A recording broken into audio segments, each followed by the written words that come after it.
कल चुनाव आयुक्त ज्ञानेश कुमार जी की बात को सुन के लगा कि उनका नाम दरअसल अज्ञानेश कुमार होना चाहिए। अज्ञानता की बातें की उन्होंने। या तो वो मूर्ख हैं या जानबूझ के मूर्ख बन रहे हैं, या वो हम लोगों को मूर्ख समझते हैं। ऐसी ऐसी बातें, ऐसी ऐसी तर्कहीन तथ्यहीन बातें उन्होंने की, हम लोग सुन के हैरान हैं। उनसे जो सवाल पूछे गए उसका एक भी जवाब उन्होंने नहीं दिया। आपने एक महीने के अंदर 25 जून से 25 जुलाई तक एसआईआर में 65 लाख वोट काट दिए बिहार के अंदर, एक भी वोट नहीं जोड़ा आपने। आपने 65 लाख वोट काट दिए। आप कह रहे हैं आप एसआईआर कर रहे हैं, स्पेशल इंटेंसिव रिवीजन, और उस रिवीजन में आपको एक भी आदमी पूरे बिहार में वोट जोड़ने लायक नहीं मिला। ये कैसा एसआईआर है आपका? आपने कहा 22 लाख लोग मर गए, उनके नाम काट दिए हमने। आप उस बिहार में एक महीने के अंदर सारा प्रमाण पत्र चाहते हैं जहां का बड़ा क्षेत्र बाढ़ में पीड़ित रहता है। आप उनसे कह रहे हैं अपना निवास प्रमाण पत्र लेके आओ, अपने माताजी का निवास प्रमाण पत्र लेके आओ, अपने पिताजी का निवास प्रमाण पत्र लेके आओ, पूरे घर का आप प्रमाण पत्र लेके आओ। कहां से लाएगा आदमी? और इसके अलावा ऐसी ऐसी गड़बड़ियां सामने आ रही हैं। आपका बीएलओ खुद से फॉर्म साइन करके जमा कर रहा है, उसकी वीडियो सामने आई। क्या कार्रवाई की आपने? अमेरिका के राष्ट्रपति ट्रंप का वोट बिहार में बन गया, क्या कार्रवाई की आपने? कुत्ते का निवास प्रमाण पत्र बिहार में बन गया, क्या किया आपने? क्या किया आपने? आप बेवकूफ समझते हैं इस देश के लोगों को। खुलेआम आपने एसआईआर के जरिए घपला घोटाला किया, मरे हुए लोगों को जिंदा कर दिया, जिंदा लोगों को मार दिया। लेकिन मेरी चिंता इससे थोड़ा अलग है, और वो गंभीर चिंता है। भारतीय जनता पार्टी, नरेंद्र मोदी जी की पार्टी कहती है इस देश में उन्हीं लोगों के वोट कट रहे हैं जो घुसपैठियां हैं, घुसपैठियां हैं, जो बांग्लादेशी हैं। तो 22 लाख तो बिहार में कह रहे हैं मर गए इसलिए हमने काट दिए। अब 43 लाख जो वहां पे बचे हैं वो सब घुसपैठियां हैं। उनके लिए डिटेंशन सेंटर बनेगा, वो सब पकड़ पकड़ के बांग्लादेश भेजे जाएंगे। वो उनको हिंदुस्तान में रहने का हक नहीं है। वो जो सुप्रीम कोर्ट में गए थे, उन्होंने कहा था कि मैं जिंदा हूं, अब वो बांग्लादेश जाएंगे क्योंकि वो घुसपैठियां हैं। बीजेपी कह रही है वो घुसपैठियां हैं। एक आईएएस अधिकारी हैं व्यास साहब, व्यास साहब रिटायर्ड आईएएस अधिकारी हैं, पति पत्नी दोनों के नाम काट दिए गए। अब वो घुसपैठियां हैं, वो डिटेंशन सेंटर में रहेंगे, वो बांग्लादेश जाएंगे। आप देश को आपने तमाशा बना रखा है। आप कह रहे हैं चुनाव आयोग को वोट चोर कहना संविधान के खिलाफ है, वोट चोरी करना संविधान के मुताबिक है। वाह भैया, वोट चोर कहना संविधान के खिलाफ है, वोट चोरी करना संविधान के मुताबिक है, वोटर लिस्ट में भ्रष्टाचार करना संविधान के मुताबिक है। आप कहते हैं शिकायत नहीं की गई आपको। मैं दिल्ली का उदाहरण बताता हूं।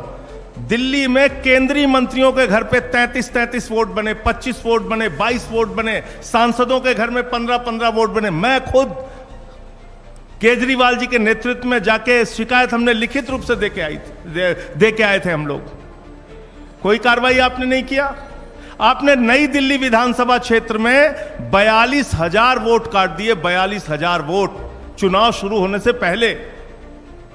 14 विधानसभाओं में भारतीय जनता पार्टी के कार्यकर्ताओं ने हजारों वोट कटवाने की एप्लीकेशन दी। ये सारी लिखित शिकायत, मिल के शिकायत, अनुरोध करके शिकायत, बार बार कह के शिकायत हम लोगों ने चुनाव आयोग में जाके की। आज तक कोई कार्रवाई आपने नहीं किया। समाजवादी पार्टी के रामगोपाल जी ने बताया, उन्होंने एफिडेविट पर शिकायत किया। महाराष्ट्र के अरविंद सावंत भाई ने बताया, और तमाम लोग, बंगाल में ममता जी ने बताया कि कैसे आपने फ्रॉड किया वहां पे। लेकिन आप कोई कार्रवाई नहीं करते। फिर कह रहे हैं कल की प्रेस कॉन्फ्रेंस से ज्यादा तो मुझे हंसी परसों का उनका चिट्ठी देख के आई। उनका जो लेटर आया सामने, उसका पॉइंट नंबर 7 में पढ़ रहा था। कहने लगे साहब गड़बड़ी हुई है, लेकिन राजनीतिक दलों ने हमें नहीं बताया कि गड़बड़ी हुई है। तो मैंने कहा ये तो वही किस्सा हो गया कि एक बदमाश थानेदार आया एक इलाके में, उस थानेदार ने अपने सिपाहियों के साथ मिलकर इलाके में डकैती डाल दी। डकैती डाल दी तो फिर वो थानेदार पकड़ा गया। थानेदार जब पकड़ा गया तो थानेदार ने कहा कि साहब इस इलाके के लोगों ने बताया ही नहीं कि डकैती डालना गलत बात है, चोरी करना गलत बात है। भैया एसआईआर आपने शुरू की, वोटर लिस्ट ठीक करना आपका काम है। 2018 का सुप्रीम कोर्ट का जजमेंट है, वोटर लिस्ट ठीक करना सिर्फ और सिर्फ चुनाव आयोग की जिम्मेदारी है। आप विपक्षी दलों को धमका रहे हैं, कह रहे हैं कि ये संविधान के खिलाफ बोल रहे हैं। हम लोग संविधान बचाने की लड़ाई लड़ रहे हैं।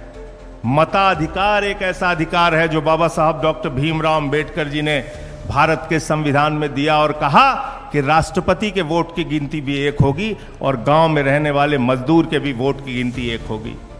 हम इसकी लड़ाई लड़ रहे हैं, हम इसके लिए काम कर रहे हैं। और ये वोटर लिस्ट की गड़बड़ी जानबूझ के आप कर रहे हैं। इसमें आपने कल अपने आप को एक्सपोज किया पूरे देश के सामने। आप कह रहे हैं महिलाओं की प्राइवेसी भंग हो जाती है। वोटर लिस्ट की जब वोट देने के लिए लाइनें लगी होती हैं महिलाओं की, मैंने तो महुआ जी से कहा कि इस बार जब वोट देने के लिए जाना तो किसी मीडिया वाले को अपनी वीडियो मत बनाने देना, क्योंकि आपकी प्राइवेसी भंग हो जाएगी उससे।